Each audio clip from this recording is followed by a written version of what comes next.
Welcome to our study on the Abomination King. Now, most people have heard about the Abomination of Desolation because if you read through Matthew, Mark, or Luke, you generally come across that phrase, the Abomination of Desolation. Today we're going to take a look at the Abomination of Desolation, but we're also going to tie in the King that is the Abomination King. And you'll see where we go with that. In this presentation, we plan to cover who, what, when, and where of the Abomination King. Now, we're also going to look at how to prepare ourselves for the end time events that are coming upon us. Now, we start with Jesus in Matthew 24, verse 15. Therefore, when you see the Abomination of Desolation, this is Matthew 24, verse 15. Now, Abomination of Desolation, when you put it back into English, it's something that's abominable to God, it's disgusting to God, it's filthy in the eyes of God. So this is a terrible, disgusting, filthy thing. And then of desolation could be rendered that makes desolate or lays waste. So therefore, when you see the Abomination of Desolation spoken by Daniel the prophet, and what is he referring to? He's referring to something that Daniel wrote back in the book of Daniel in the Old Testament. Standing in the holy place, whoever reads, let him understand. Now that's interesting, because here Jesus is giving us some information.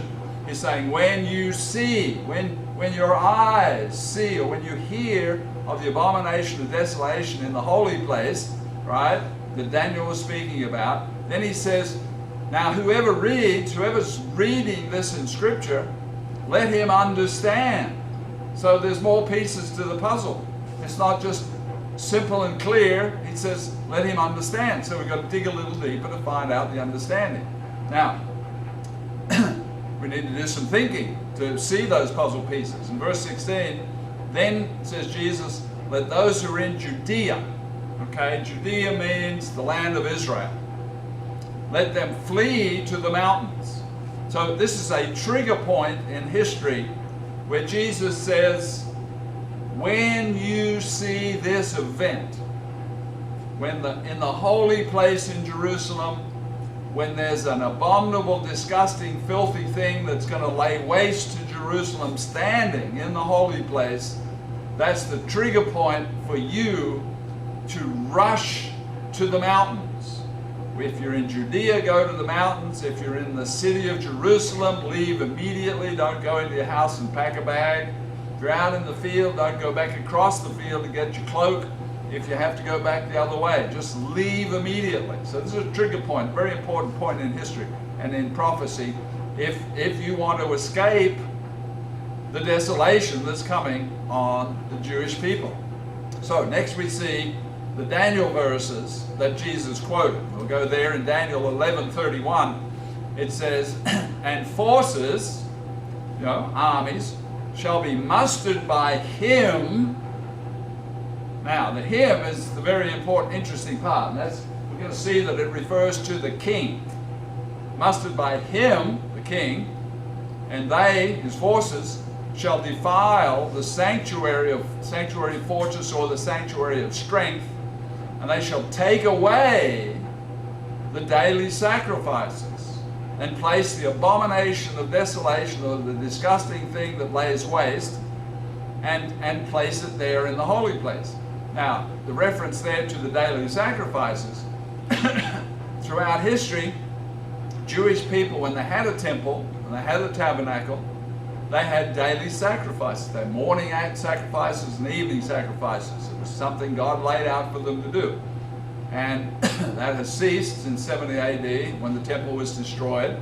And they are now ready. Many, many people are working over in Israel to recommence the daily sacrifices because they think it's important to God, because they don't accept Jesus Christ. But those daily sacrifices will begin again. And when you see them begin in the news, you can look at this verse, Daniel 11:31, and be reminded that once they have begun again, this Abomination King will stop them. Now, maybe not immediately. Maybe they'll begin the morning and evening sacrifices and they'll go on for a couple of months. Who knows, they might go on for a year or two. But eventually, the morning and evening sacrifices will be stopped by the Abomination King that we're talking about. Now, Jesus explains more about this in Luke 21:20. Says, but when you see Jerusalem surrounded by armies, know that its desolation, there's that word again, is near. So he says, right now, Israel, the whole land of Israel, is surrounded by armies. On the north, on the east, on the south, there are Muslim peoples, Muslim armies that are surrounding Israel, but they're not surrounding the city of Jerusalem. There will be armies surrounding the city of Jerusalem in a time future that we're discussing here. And he says, when you see that, know that the desolation of Jerusalem is near. Now, I looked up in the dictionary. Desolation means devastation. It means ruin. It also means grief and sadness. And we read earlier that the Israeli people are going to be taken captive. They're going to be captured. They're going to be made captives. They're going to be taken into foreign lands. So, right now it doesn't look that way, but this is what prophecy tells us to look for. So Luke 21:21, let those who are in Judea flee to the mountains. Let those who are in the midst of her in Jerusalem depart, leave quickly. And let not those who are in the country enter her, meaning Jerusalem. So don't go into Jerusalem. And I've always thought, well, I'm not going to Jerusalem, so this doesn't apply to me. But any Jesus-following person that finds themselves in Jerusalem had better remember these scriptures. Because when the abomination of desolation, the armies around Jerusalem, it is time to go within the next 20 to 30 minutes, if not sooner, or it'll be too late. Now, Jesus, why do you want people to flee into the mountains? Verse 22 of Luke 21. For these are the days of vengeance, that all these things that are written may be fulfilled. And the starting signal, the key major starting signal, is the abomination that makes desolate set up in the holy place. Luke 21:24.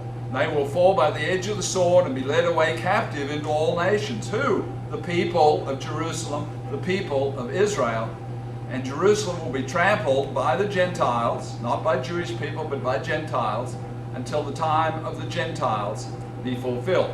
So, this other sign here, the godlike Abomination King. Now, you'll see what I'm talking about in just a minute.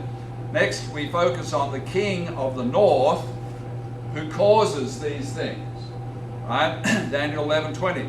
There shall arise in his place one who imposes taxes on the glorious kingdom. Now, focus in your Bible again on Daniel 11:20. It says, there shall arise in his place. So, before verse 20, there's another king of the north. Here in verse 20, it says, the first king of the north is replaced by the second king of the north who imposes taxes on the glorious kingdom. But within a few days, he, the second king of the north, will be destroyed, not in anger or in battle. So now you've got first king of the north taken out of the way, second king of the north raises taxes and he's destroyed, taken out of the way. And you come to verse 21 of Daniel 11, you come to the third king of the north. And in his place, in the place of the guy with the taxes, in his place shall arise a vile person to whom they will not give the honor of royalty, but he shall come in peaceably and seize the kingdom by intrigue. He'll be sneaky and tricky. Now Paul explains more about this king in 2 Thessalonians 2 verse 3. It says, for that day will not come unless there's a falling away first, and the man of sin be revealed, the son of perdition, who, verse 4, opposes and exalts himself above all that is called God. So here's a human being who is going to raise himself to the level of a godlike being, kind of like Hitler in World War II, right? Above all that is called God and that is worshipped, so that he Notice this is critical. This is 2 Thessalonians 2 verse 4. He, this third king of the north, the vile person, the man of perdition, sits as God in the temple of God, in the shrine, in the holy place. Remember we talked about the holy place, the dwelling place of God, showing himself that he is God. This is an incredible time when a human being with satanic powers will show himself and have powers to demonstrate that he is kind of like God-like being. That's why I've got the God-like Abomination King. He is able to do extraterrestrial activities. Next, in Daniel 11:31, we see the forces. It comes back to this. The forces shall be mustered by him, the third king of the north, and they shall defile the sanctuary of fortress, or the sanctuary of strength, or the holy place. Then they shall take away the daily sacrifices in place, the disgusting, filthy abomination of desolation that lays waste. Verse 32. And those that do wickedly against the covenant, against God's covenant, God's people, God's teachings, the old covenant, the new covenant, he shall corrupt with flattery. So he's working with those who do wickedly against the covenant, and he's working against those who try to keep the covenant. Verse 36. Then the king, this is the third king of the north, shall do according to his own will, and shall exalt and magnify himself above every god, same kind of language we saw in Thessalonians, and speak blasphemies against the God of gods, God in heaven, and will prosper till the wrath has been accomplished, for what has been determined shall be done. Now we look in Revelation to see a similar kind of description. Revelation 13:6. And he opened his mouth. This is the 666 beast king. In Revelation, a lot of people say, oh, 666, oh, what does that mean? What's the mark of the beast, and what is 666? Well, we've seen descriptions from Matthew 24, we've seen descriptions from Daniel 11, 2 Thessalonians. So back here in Revelation 13:6, he opened his mouth in blasphemy against God, to blaspheme his name, God's name, and God's tabernacle. He's going to sit in God's tabernacle. He's going to sit in God's holy place. You're not supposed to sit in God's holy place. And those who dwell in heaven. So this third king of the north, this 666 beast of Revelation person, and these events are going to be worse than the events of World War II. Jesus says in Matthew 24:21, he says, for then, at this time, the abomination, desolation time, there will be great tribulation that has not been since the beginning of the world until this time, or ever shall be. This is going to be the worst time ever. A lot of people thought World War II was the worst time ever. No, this coming time is going to be much, much worse. Jesus says that his faithful servants can escape all of these terrible events. Look what it says in Luke 21:36. Jesus speaking, he says, watch. That means keep awake spiritually. Watch therefore, and pray always. Always be praying to God. Talk to him. Ask him. Read his scriptures. Try and get your relationship with him going on a fervent plane. And that you may be counted worthy to escape all these things that come to pass and stand before the Son of Man, or Jesus Christ. So the godlike Abomination King that we've been talking about, the King of the North, is in our futures. Will we be faithful servants of Christ until he comes?